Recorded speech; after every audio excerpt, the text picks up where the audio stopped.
continuing our walk through the book of Revelation. Tonight we're going to go through chapter 9. Before we read anything, I actually threw this slide in. This will tell us where we're at with things. If you look at this slide, which I stole out of chapter 6, that's why it still says Revelation chapter 6 on it.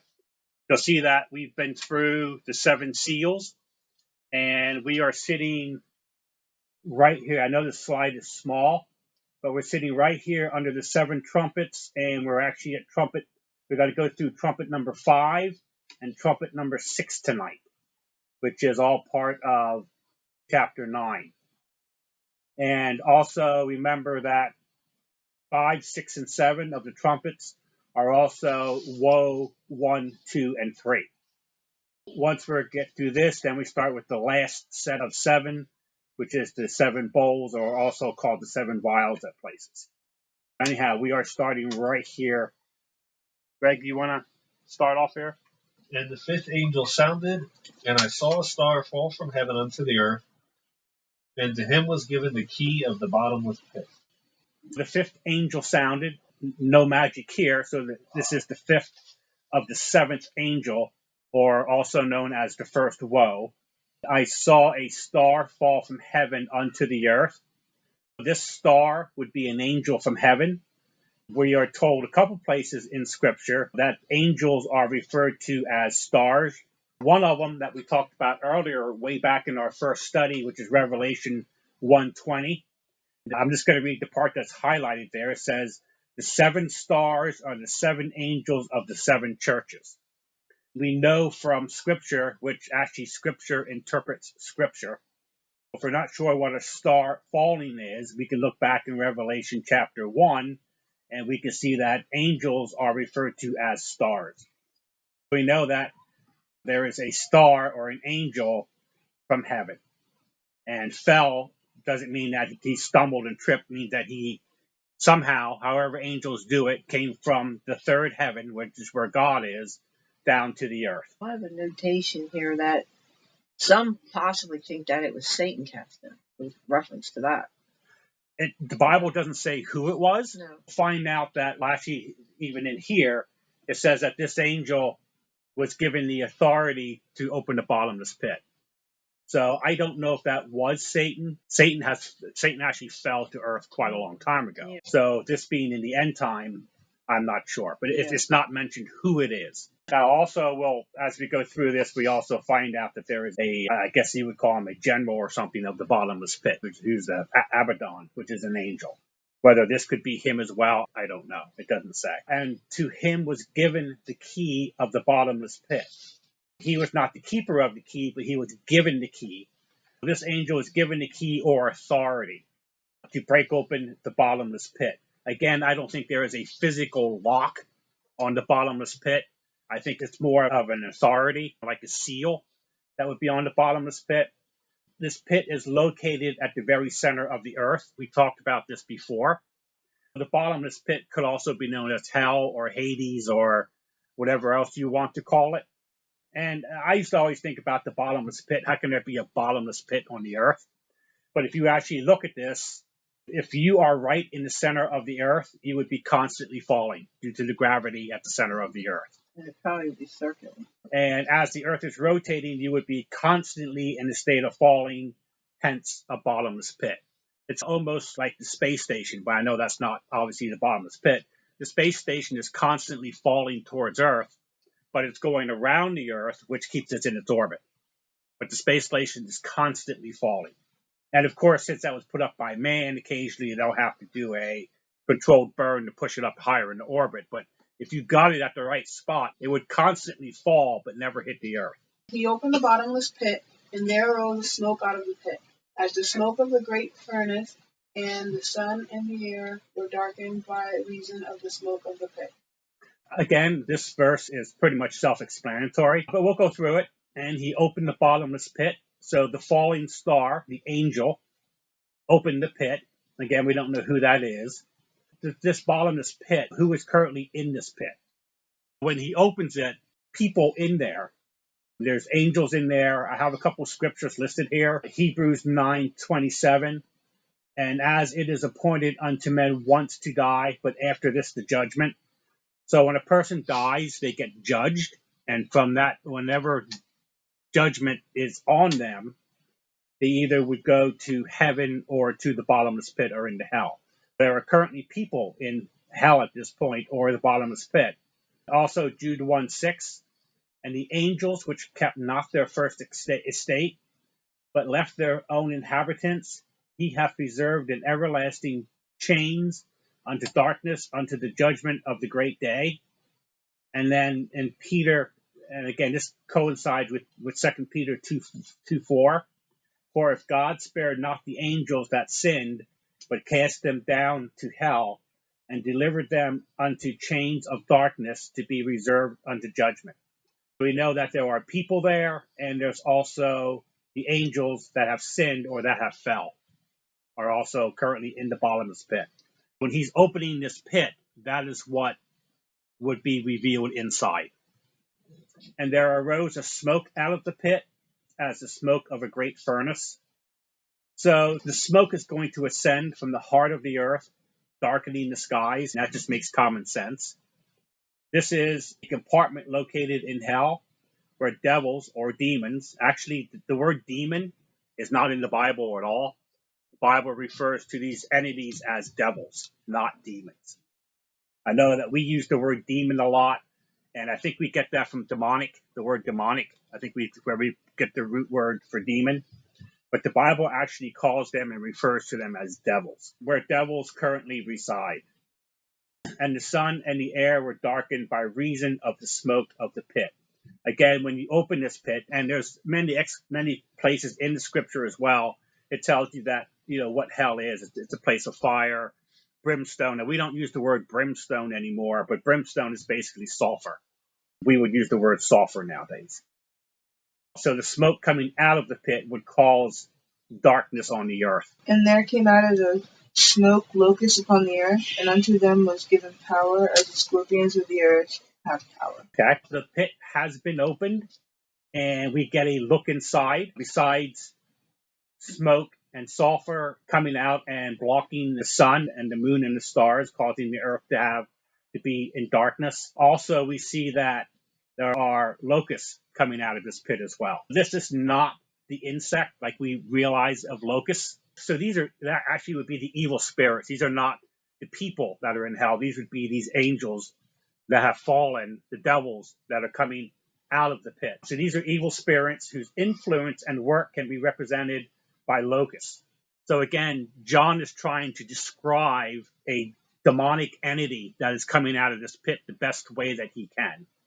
So he likens them to locusts, and you'll find out again in a couple of verses why he likens them to locusts. So these locusts came out of the bottomless pit, the dwelling place of devils, issued a cloud of evil spirits, because it's very many, because it would have to cover the earth. So these would be evil spirits, angels, or fallen ones, each refer to the same thing, represented under the image of locusts and armed with a sting of a scorpion. Now, we didn't get to that part yet, but again, hold on, and this will be explained as we go down through the verses. Unto them was given power, as the scorpions of the earth have power.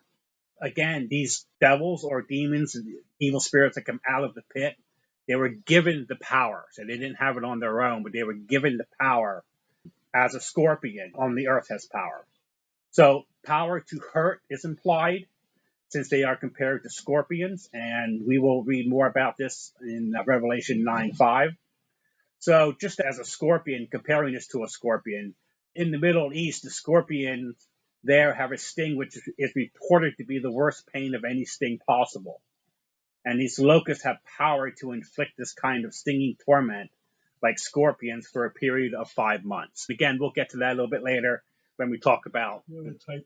And it was commanded them that they should not hurt the grass of the earth, neither any green thing, neither any tree, but only those men which have not the seal of God in their forehead. And it was commanded them that they should not hurt the grass of the earth, neither any green thing, neither any tree. So the main purpose of these locust-like creatures is to basically hunt down and sting men. I don't mean male as men, men as the human race. who do not have the seal of God in their forehead. And then it goes on and says, but only those men which have not the seal of God in their foreheads, so their hurt or sting will be directed against men who are not sealed of God, sealed as God's own. And we covered this in chapter 7, but I do put the reference here in Revelation 7:3. It says, saying, hurt not the earth, neither the sea, nor the trees, till we have sealed the servants of our God in their forehead. So we talked about this in chapter 7. Basically, God places a mark on his own, which are those who are saved. And if you have that mark, these locusts will not be able to harm you. You will have the protection of God at this point. And then where it says they're not to hurt the grass of the earth or any green thing or tree, that just goes to show you they're not insects. Right, they're not typical locusts. Like a normal locust would destroy. So those people get persecuted later, though. Yes. Even though the locusts don't. Correct. Yeah. Even though they're exempt from the locust sting. Yeah. Exempt from people. And to them it was given that they should not kill them, but they should be tormented 5 months, and their torment was as the torment of a scorpion when he striketh a man. Okay, we actually jumped ahead a little bit. We covered a lot of this. But let's go over it anyways. And to them it was given that they should not kill them. And to them, so them would be the scorpions, or the scorpion-like creatures. Again, they were to produce a living misery. The poison of scorpions is an acid and causes great agony, but would not cause death. But that they should be tormented for 5 months. Again, that's just self-explanatory. These locusts will roam the earth in some capacity for 5 months, and they will sting men for 5 months. Now, I don't know, it doesn't mention that if you get stung the first day these creatures are let loose, if you're in torment for 5 months, or how long the torment lasts, or if you can get stung multiple times. It doesn't really go into that detail, but we do know that they will haunt men for 5 months. And their torment was as the torment of a scorpion when he striketh a man. Again, in the Middle East, I just go over again about the sting that is reported to be extremely painful, but it does not cause death, at least to humans.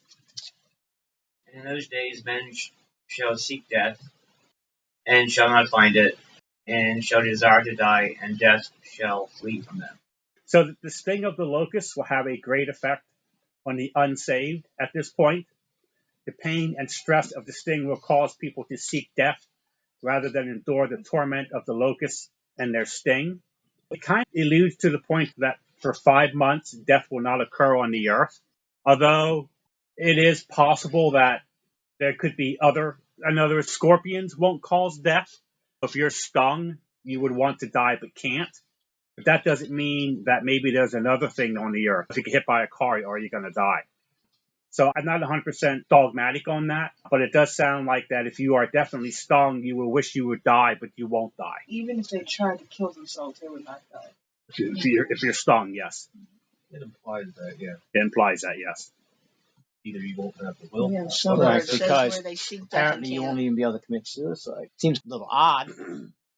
Jump off a 100-foot roof. You might have problems, but you might You might survive. survive. The problem might be that, say you're stung, and maybe it would put you into a trance. Maybe it would put you into kind of like a coma that you can't move. A lot of times people are in comas, and when they come out of them, they say that they can hear and see everything So you think that was going on. It's very possible. Some of those, Don't they paralyze their prey or whatever? like the bullet ant and some of the bugs, that it hurts so much it kills your nerves and stuff, and you can't move. Basically, what it does. But you would starve in 5 months. So obviously, Yeah. I'm sure it won't be a superpower. No. So the way to get out of this is just make sure you're taking in the rapture. You don't have to worry about it. Yep. Don't want to worry about this part here. And the shapes of the locusts were like unto horses prepared unto battle, and on their heads were as the crowns of, as it were crowns like gold, and their faces were as the faces of men. So the image given here is that the locusts resemble horses assembling for battle, and the crowns are often used as decorations of horses ready for battle. We talked about horses before. Whenever you see horses in the Bible, it is a battle or an army, because horses were never used for anything in these days but for war. Again, these locusts, now he's referring to them as they look like horses. Again, I don't think that the locusts transformed into horses, but when you had horses, you had an army. And when you had an army, you had a way that you would assemble the horses, like for a charge. Like a formation. A formation, that's a good word. They would be in a formation, which actually we find out later here as we read on. Basically, you would have a lot of noise, because the horses would make a lot of noise. Locusts would make a lot of noise. It also mentions later on that the locusts had wings, which would be obviously making noise as well. And they would be assembling for a battle. And when they say they're like horses, are they really huge? We're not talking little. Are we talking like big? Well, it says a horse is prepared for battle. It's not so much that they're as big as a horse. No size is given, but I would think they would not be the size of a horse. But I'm guessing they're probably the size of a locust. They would Could just very look well be. like, or maybe even slightly bigger. But Yeah. So apparently you'll be able to physically see these I people. would think so. Yes, Faces like men, and some of them they say They they won't bear. actually be. they're like It women. won't actually be angels or spirits. It can be invisible, actually, You would recognize these as not normal locusts, and it would be or a normal man or whoever they yeah, look like. yeah. Because he's describing what he saw. He obviously Yeah, saw what? it happening. This is Yeah. what 1,000 or how many years ago. So they He's wouldn't seeing be- things so far in the future. He had no comprehension. Maybe. No, It says the shape of locust. That don't mean it was the size of them. Right. The shapes of the locusts were like on the horses prepared unto battle. Or he's, I think that's just the formation. Yeah, I think it's the I formation. think it's swarming. That's what it is. Yeah, because you had these locusts come out of the pit, and they would have to be over the whole earth. That's a lot. So that's a lot of locusts. That's a lot of locusts. Yeah. So if we just Yeah. try to fathom that, let's say there's 50,000 horses that are trying to get into formation to do a battle charge. I don't want to use the word chaotic because it would be, but every horse would probably have its place. And then you would have, like you have with the crowns of gold, you would have a hierarchy.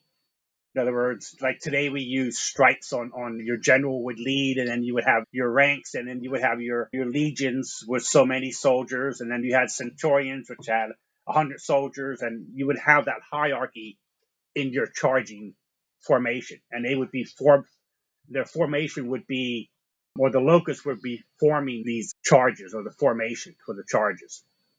I think it's all Paul. Oh yeah, Paul. It's all John's trying to say here. There's John saying there's a lot of them. They are like horses preparing for battle. I don't think there's anything more to read into that. And of course, their faces were as the faces of men. Again, try to explain what that looks like. And they had hair as the hair of women, and their teeth were like teeth of lions. This one isn't too hard to explain. They had hair as the hair of women. Women in those days would have very long hair. And again, going back to the horses, you would have a mane of a horse. The hair can be pretty long on the mane of a horse. I think basically their teeth were as teeth of lions. I think this basically just means that they are strong, from ferocious, conquering. And there's a cross-reference to this in Joel 1:6. It says, "For a nation is come up upon my land," that would be upon Israel, "strong and without number." Again, we're talking, actually, personally, I think this is talking about the same thing as what we've just read. The book of Joel is a mini book of Revelation. And I think this is actually tied to exactly what we just read. Come up upon, I see here, land strong and without number, whose teeth are the teeth of a lion. He hath cheek teeth of a great lion. So cheek teeth would be the fang teeth of a great lion. The teeth of the lion is also in reference to their carnivorous. They prey on and they eat and destroy. And they had breastplates as it were breastplates of iron, and the sound of their wings was as the sound of chariots of many horses running to battle. And they had breastplates, as it were, breastplates of iron, the locusts, with the description of what we just went through. Also wore protective armor, as you would expect any army to have. Now, whether this protective armor is something that they put on, or whether it would be something like a turtle shell that would automatically be protected, I don't know, and the Bible doesn't go into that. It doesn't say they put armor on, it just says that they have protective armor. As the sound of chariots and many horses running to battle. due to the sheer number of the locusts, the sound was deafening. Again, we talked about this in the previous verse about the noise, the horses running, and the locusts. In this case now, we're also told they have wings, so they would be flying. And if you have that many locusts with their wings, that would be quite a noise. I've actually read some accounts where sometimes where locusts would invade an area, that the noise of them was extremely loud. And we're just talking a couple million of normal locusts. So I would think that if you had locusts that had armor on them, you would think they would have to have heavier wing structures, and which would make more noise and move, because the noise is basically the air moving. And they had tails like the scorpions. And there were stings in their tails, and their power was to hurt men 5 months. This is, again, just reiterating what we already talked about. It just mentions it again. And they had tails like on the scorpions. Remember the big hooks that come down with their tail that they actually used to sting people? And there were stings in their tail. The stinger was located in their tail, which is the primary weapon, according to this. And their power was to hurt men for 5 months. And again, we talked about that. This is just mentioning it one more time. Yeah, when the scorpion stings, the tail comes up over their head Yeah. and stings you, right? It's like this. Has that really weird shaped Yeah. hook on the back that has like poison coming out of it. Yeah, not a fun thing. And they had a king over them, which is the angel of the bottomless pit, whose name in the Hebrew tongue is Abaddon, but in the Greek tongue has his name Apollyon. So this is what I mentioned earlier when we talked about the angel coming down and opening the bottomless pit. So this bottomless pit has a commanding general or leader of the bottomless pit, which is the angel of the bottomless pit, whose name in the Hebrew tongue is Abaddon, but in the Greek tongue has his name Apollyon. Abaddon in Hebrew means a place of destruction. So we know that in Hebrew, each letter of the alphabet has a number associated with it, and each name also has a description next to it. That's just how it works. And we'll get into this a little bit more when we talk about the mark of the beast, which is 666, which is the number of his name. His name will actually add up to 666. So the mark is not necessarily 666, but the number of his name is 666. Because a lot of people today, if you take their name in Hebrew, could add up to 666. As a matter of fact, I'm sure it does many times. A lot of people try to figure out who the Antichrist will be by going out and finding people in high places and then taking their names and cross-referencing them to equal 666 or not. But I don't think we can know who the Antichrist is. And I think we talked about that before as well. So now I'll do a little quiz in here, because we have the name Abaddon. It says, what are the names of angels in the Bible? There's actually 5 of them. Guess what? I just read one today. The one. Isn't there Gabriel? Yep. Michael? Yep. Is Abaddon counts? Abaddon is one of them. Oh. 2 more. One should be easy. The other one is the easy I know one. the others. I can't think of it. I'll give you the last one. Here, Exodus 32, and it's verse 34. Yeah, and then he says, I have spoken unto thee, behold, mine angel shall go before thee. Nevertheless, in the day when I visit, I will visit your sin upon them. And when he refers to mine angel, here he's referring to Jesus Christ. Yeah. In the Old Testament. The answer would be the angel of the Lord. Yeah, I thought there was another one that the Bible talked about, though. So I can't think of his name. this is I couldn't think of any other Was one. Raphael an angel? Raphael is an angel, but he's in the book of Enoch. Oh, That must be where I heard his name. Yes. There are many other angels mentioned, but this in the King James Bible, these are the 5 angels that are mentioned. I've seen his name floating around. I just couldn't think of his name. And here, was it the name Apollyon? One of the spacecrafts named Apollo is derived from, even though it's a Greek god, it is derived from Apollyon, which is, Abaddon. So, that's your NASA for you. They have named a lot of their space, matter of fact, most of their space programs are named after Hindu deities or so this is a summary of the locusts. 1, a great army, innumerable as locusts. Number 2, they're malicious as scorpions. Number 3, they're strong and fierce as lions. Remember, they have the lion's teeth. Number 4, they are clad in iron armor. 5, they are able to fly, which means they can be anywhere. You open up your cupboard, stick your hand in to get a cup, and zap, done for 5 months. Number 6, their main goal is to sting the unsaved. So how do you fix that? Well, you're taken into rapture or you're saved. Then you don't have to worry about this. And number 7, have no power over the saved or those that are marked by God. In the Exodus, where it says a great army, innumerable locusts, when God sent the plagues on Egypt, In they Egypt. said they could not even see the ground. Yeah. They were in their houses, their beds, their food, everywhere.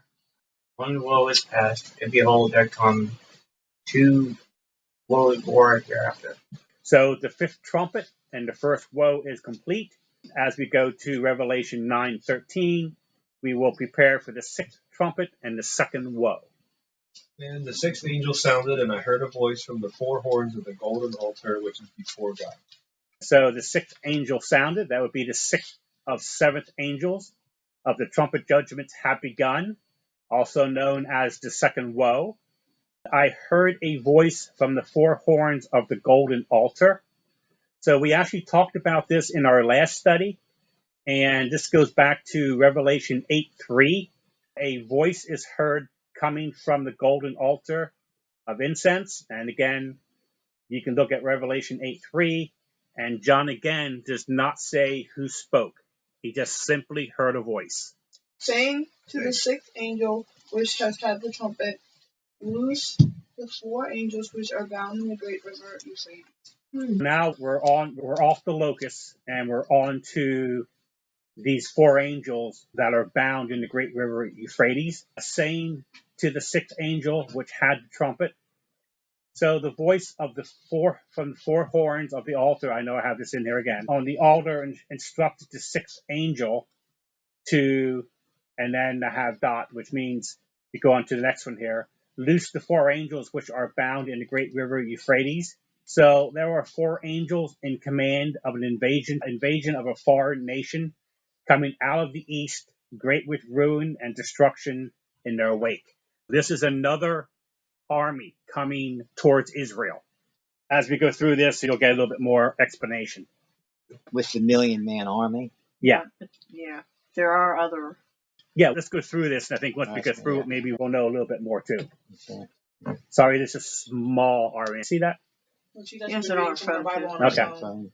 And the 4 angels were loosed, which were prepared for an hour and a day and a month and a year, for to slay the 3rd part of them. And the 4 angels were loosed. And this is a little bit out of order. They weren't actually loosed yet, but they are going to be loosed, or unrestrained, you might say, which would be loosed. These angels are restrained from coming forth until the time of God's prophetic timeline is ready to be fulfilled. Let's talk a little bit about what the hour and the day means. It says in Scripture, which was prepared for an hour and a day and a month and a year. These 4 angels, who are later referred to as horsemen, so the angel and the army were restrained from entering the earth.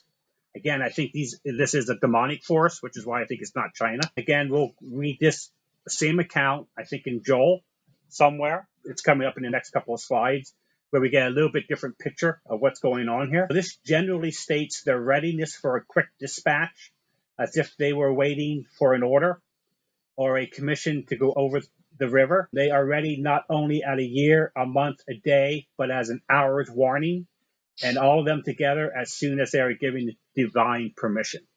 There are 4 angels waiting to be given the go-ahead to bring forth this army that we're going to be talking about here, I think, in the next verse. Their task, once they are allowed to go forth, is to slay a 3rd part of men. So you remember that the first 4 horses of the apocalypse, first 4 seals, 1/4 of the earth's population was destroyed. And now by these fierce angels loosed out of the river Euphrates, another 1/3 of the earth's population will be destroyed. Now, is this after the 5 months of the... Yes. Okay. Yeah. And this don't say the God sealed people? It doesn't say that. It does not mention that, no. So you're fair game. Right. Yeah. One of the first horsemen, I think 1/4 of the earth people were destroyed. It does say I don't know why the 1/4. Archies don't work on 1/4 of the Earth's population is destroyed. It says that, I have it wrote there. Yeah, no, that's part of it. Okay, But you gotta say what top. But A third would be over a billion. a quarter. So seal number 4. the force was already destroyed, and after Yeah. that, So you have a quarter of the Earth's population destroyed early on, Yeah. But and there's then you 3 have billion. pestilence, you have famines, you have fire, which are going to obviously not be real good for people on the Earth. Wasn't there war also, or is that later on? There was a couple more wars in between there. So how many? A third of anything when you're talking about human death is a lot. and the number of the army of the horsemen were 200,000, and I heard the number of them. So the size of this army that is loosed from the river Euphrates is 200 million. So does that mean that if each of them kills one person, that's 200 million people? Yeah, if they only kill one. But if we're going to read a little bit about this, and this doesn't look good. So it actually goes into what these horsemen are and how they, we'll just follow on here. And thus I saw the horses in division, and them that sat on them, having breastplates of fire, and of jason and brimstone, and the heads of the horses were as the heads of lions, and out of their mouth issued fire and smoke and brimstone. Just a description of these horsemen makes me think this is not a human army. Yeah, and thus I saw horses in division. This is John speaking. So here John refers to the 4 angels as horsemen, and them that sat on them having breastplates of fire and of japheth and brimstone, and heads of the horses were as the heads of lions, and out of their mouth issued fire, smoke, and brimstone. Once again, we see that John is trying to describe something that is demonic entities the best way he knows how to do. And again, if trying to draw a picture of something like that would be almost impossible. Oh, Jason. By these 3 was the third part of men killed, by the fire, and by the smoke, and by the brimstone, which issued out of their mouths.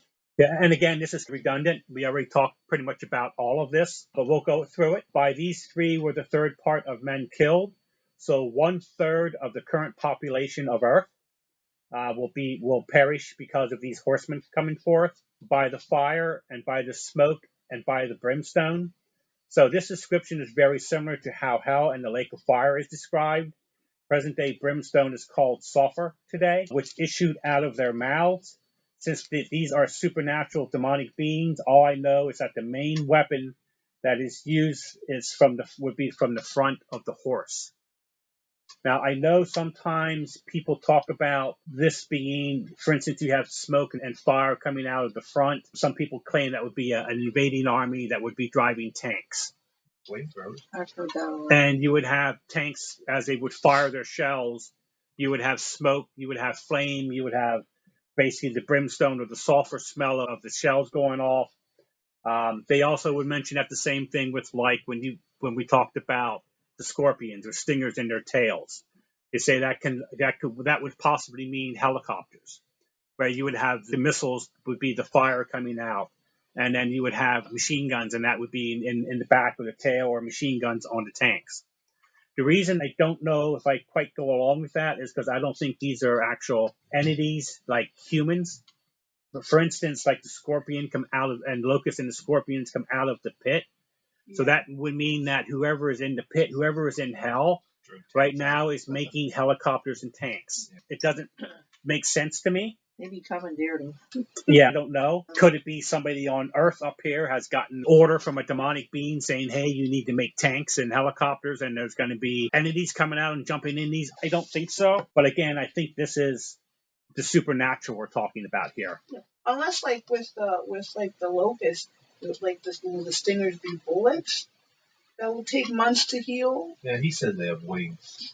Yeah. Still, would there be 200 million tanks? I don't think so. That's a lot. Unless you're counting the people managing the tank. And of course, you would have the iron armor, which would be the tank itself. Yeah. But I don't think that's the case. For their powers in their mouths and their tails, for their tails were like unto serpents, and their heads, and with them they do hurt. Okay, so this is just basically a summary of the description of the action that the army makes up. So this is, I didn't think it was this small. Sorry about that. I can read it here on my screen. If nobody can, whose turn is it to read? Oh, okay. Am I reading all of that? You read that, or Yeah, I can read you it. sure? Yeah. No, I got it. Okay, so Joel 2:1. Yeah, sure. I'll read to 5 or 12:5. Blow ye the trumpet in Zion, and sound an alarm in my holy mountain. Let all the inhabitants of the land tremble. The day of the Lord cometh, for it is nigh at hand. A day of darkness and of gloominess, a day of clouds and of thick darkness. As the morning spread upon the mountains, a great people and a strong, that hath not been ever the like, neither shall be any more of it, even to the years of many generations. A fire devoureth before them, and behind them a flame burneth. The land is as the garden of Eden before them, and behind them a desolate wilderness. Yea, and nothing shall escape them. The appearance of them is as the appearance of horses, and as horsemen, so shall they run. Like the noise of chariots on the tops of mountains shall they leap, like the noise of a flame of fire that devoureth the stubble, as a strong people set in battle array. Before their face the people shall be much pained, all faces shall gather blackness. They shall run like mighty men, they shall climb the wall like men of war, and they shall march every one on his ways, and they shall not break their ranks. Neither shall one trust another, they shall walk every one in his path, and when they fall upon the sword, they shall not be wounded. They shall run to and fro in the city, they shall run upon the wall, they shall climb up upon the houses, they shall enter in the windows like a thief. The earth shall quake before them, the heavens shall tremble, the sun and the moon shall be dark, the stars shall draw their shine. I should have split that into two slides. I didn't realize it would be that small on the screen. So basically, this is the same picture in Joel. Remember I mentioned that Joel is a mini book of Revelation? So this is the same invading army because there are many similar things that are going on here. The first one and I highlighted a couple of them here. So in Joel 2:1, it says, blow ye the trumpet in Zion. So you have to ask the question, where is Zion? That's Israel. And then Joel 2:3, fire devoureth before them. I can't speak tonight. And behold them a flame, and behind them a flame burneth. This would be, remember that the flame of the horses in the horse's mouth.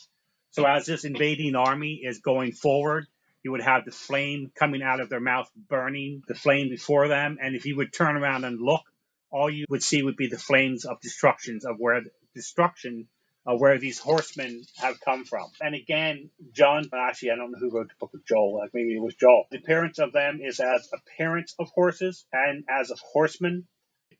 Again, why I think this is supernatural, because if they were actually horses and horsemen, they wouldn't say that their appearance was like a horse or a horseman. But again, that's why I think it's demonic. Talks about the noise of chariots, as we've read in a couple verses before this about the noise of the chariots. So that matches up. Then also in Joel 2:7, they shall run like mighty men. They shall climb the wall like men of war. And they shall march every one in his way. And they shall not break their ranks. Basically, this army pretty much is fearless at this point. So they're going to run like mighty men. Again, I think this is supernatural. They will climb the walls like men of war. So again, if you were in tanks or had helicopters, you'd have to come out of your tanks and then climb the walls and then run on top of the walls. And again, I think the running on the walls, I think this is supernatural. And them being up on top of the houses, again, I think this is supernatural. It could be. And then the earth shall quake before them, the heavens shall tremble. So the reason I highlighted that was, it says the heavens shall tremble. Do we think that the throne room where God is in heaven is going to tremble? Oh. What heavens are we talking about here? The skies? Talking about the skies. The skies, yeah. Yes. Yeah. And of course, the sun and the moon shall be dark, which is actually in the second heaven. Right. But the sun and the moon actually won't be dark. It's only dark from a earth perspective, where we have, again, remember we talked about the smoke and everything else coming out, and the burning and everything else. This is why I think it's more of a demonic thing than an actual people army. However, there are many people armies that come against Israel. Yeah. And we talked about some of them, and there's more to come. I've seen where sun and moon and stuff is nuclear.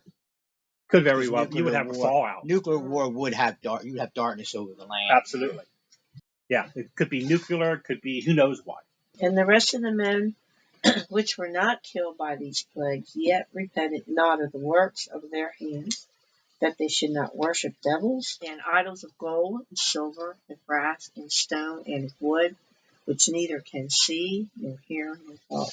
So the rest of the men which were not killed by these plagues, so obviously only a third were killed. So those basically who survived the onslaught, yet repented not of the works of their hands. That is, they continued to worship idols that were made by man. One would think that by this time they would be, hey, there is a God and we're going to follow him. But you have to realize this is also before the mark of the beast. Because once you take the mark, you're not going to turn the person who has the mark. So at this point, they are still able to turn to God if they want to. However, they chose not It's to. very much like how they were out in the wilderness and they saw everything the Lord can do, but they were hard-hearted and were deceived. Yeah, probably both. Yep. Yeah, it's probably more a deception. Yeah. Strong delusion. Yep. Strong delusion. We Right should there. believe a lie. Yep. Strong A delusion. lie. Yep. Yep, I And think that so, they too. should not. Whoops. Sorry. I think so too. That's the delusion and lie. Mhm. Yeah. I totally believe that. You see some of that. That's heavy right now. You're taking. Oh, yeah, I absolutely. see that Big time. taking place. Being out in the Yes. public. I see Oh that. yeah. People are really deceived and deluded. That they should not worship devils. I have a couple reference points here, what they mean by that. 1 Corinthians 10:21, you cannot drink of the cup of the Lord and the cup of devils. You cannot be partakers of the Lord's table and of the table of devils. And Isaiah 8:19, and then they shall say unto you, seek them that have familiar spirits, and unto wizards that peep and that mutter. Should not a people seek unto their God for the living to the dead? So this is basically saying you can't serve God and Satan at the same time. Man nowadays will go to a person who has a familiar spirit, which would be what? like a psychic, Fortune teller, psychic, person who does scrying, and try to talk to the spirits, which of course they're not. Demonic. Yeah, demonic. They're not actually talking to the spirits. And then this is actually a continued slide. Let's see what's on the next side. And idols of gold and silver and brass and stone and of wood, which neither can see nor hear nor walk. A couple of references here. I'll pick every other one. So in Isaiah 44:14 says, hew him down cedars. Now this is talking about making an idol out of wood. And he taketh the cypress and the oak, which he straighteneth for himself among the trees of the forest. He planteth an ash, and the rain doth nourish it. And actually, I'll read the next one too. That goes into the same thing. Then shall it be for a man to burn. In other words, he's going to take this tree that he cut down. He's going to burn some of it. And he will take therefore and warm himself. Yea, he kindleth it and baketh bread. So he uses this wood that he chopped down to warm himself and to cook with.